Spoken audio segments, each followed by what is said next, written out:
នេះចំណាំថានៅខ្ទង់ណាក៏មានតម្លៃស្មើ0ដែរអញ្ចឹងយើងសរសេរ0តែមួយមកបានហើយបាទសួស្តីវីដេអូថ្ងៃនេះយើងមករៀនតាក់ទងទៅនឹងខ្ទង់និងតម្លៃលេខតាមខ្ទង់ហើយលំហាត់ទី2នេះគេឲ្យយើងសរសេរចំនួនខាងក្រោមជាទម្រង់ពង្រាយបាទលំហាត់យើងមាន3ខ្ទង់នេះបាទអក្សរកនេះគេឲ្យយើងបដូរពី15លាន7សែន21540ទៅជាទម្រង់ពង្រាយអញ្ចឹងការសរសេរជាទម្រង់ពង្រាយនេះគឺមិនជាលំបាកពេកទេបាទអញ្ចឹងលេខ15នេះគឺស្ថិតនៅខ្ទង់លានមែនទេ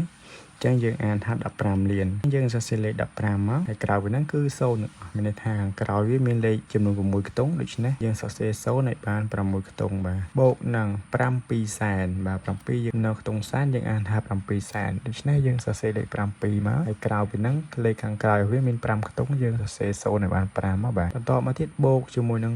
20000បាទលេខ2គឺនៅខ្ទង់10000គឺមានតម្លៃស្មើ20000អញ្ចឹងយើងបូកនឹង20000បាទបូកនឹងលេខ1នៅខ្ទង់មានតម្លៃស្មើ1000អញ្ចឹងយើងបូកនឹង1000បូកនឹងលេខ5នៅខ្ទង់100មានតម្លៃស្មើ500អញ្ចឹងបូកនឹង500លេខ4នៅខ្ទង់10ដូច្នេះវាមានតម្លៃស្មើនឹង40អញ្ចឹងបូកនឹង40បូកនឹងលេខ0នៅខ្ទង់រាយមានតម្លៃស្មើនឹង0បាទនេះគឺជាទម្រង់ពង្រាយរបស់យើងបាទអក្សរខគេឲ្យយើងបដូរពី281លាន2សែន183អញ្ចឹង281នេះគឺនៅខ្ទង់លានអញ្ចឹងយើងសរសេរស្មើនឹង281ហើយលេខខាងក្រោយ6ខ្ទង់នេះយើងដូរទៅជាលេខ0ទាំងអស់ទៅបាទ06បូកនឹងបាទលេខ2គឺនៅខ្ទង់សែនចឹងមានតម្លៃស្មើ2សែនយើងសរសេរបូកនឹង2សែនមកលេខ0នៅខ្ទង់10000បូកនឹង0អញ្ចឹងយើងមិនចាំបាច់សរសេរនៅ00000នេះទេព្រោះលេខ0នេះចំណាំថានៅខ្ទង់ណាក៏មានតម្លៃស្មើ0ដែរអញ្ចឹងយើងសរសេរ0តែមួយមកបានហើយអញ្ចឹងបូកនឹងលេខ0នេះនៅខ្ទង់1000អញ្ចឹងមានតម្លៃស្មើ0នេះគ្នាដែរទោះនៅខ្ទង់ណាក៏តម្លៃវានៅតែ0ដែរអញ្ចឹងយើងសរសេរ0តែមួយមកគឺបានហើយមិនចាំបាច់សរសេរ04ទេបាទចឹងបូកនឹងលេខ1នៅខ្ទង់100យើងអានថា100ចឹងតម្លៃវាស្មើនឹង100បូកនឹងលេខ8នៅខ្ទង់10បាទតម្លៃវាស្មើនឹង80បូកនឹង80បូកនឹងលេខ3នៅខ្ទង់រាយមានតម្លៃស្មើ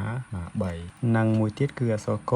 308លានបាទចឹងវាសរសេរលេខ308មកហើយលេខក្រោយហ្នឹងគឺ0ចំនួន6ខ្ទង់បូកនឹង0សែនអញ្ចឹងបាទបានបញ្ជាក់ពីខាងលើហើយគឺ0នៅខ្ទង់ណាក៏មានតម្លៃស្មើ0ដែរដូច្នេះយើងសរសេរតែម្ដងបានហើយបាទបូកនឹង00000អញ្ចឹងយើងសរសេរ0បូកនឹង5000បាទ5000មានតម្លៃស្មើ5000នឹងឯងអញ្ចឹងសរសេរ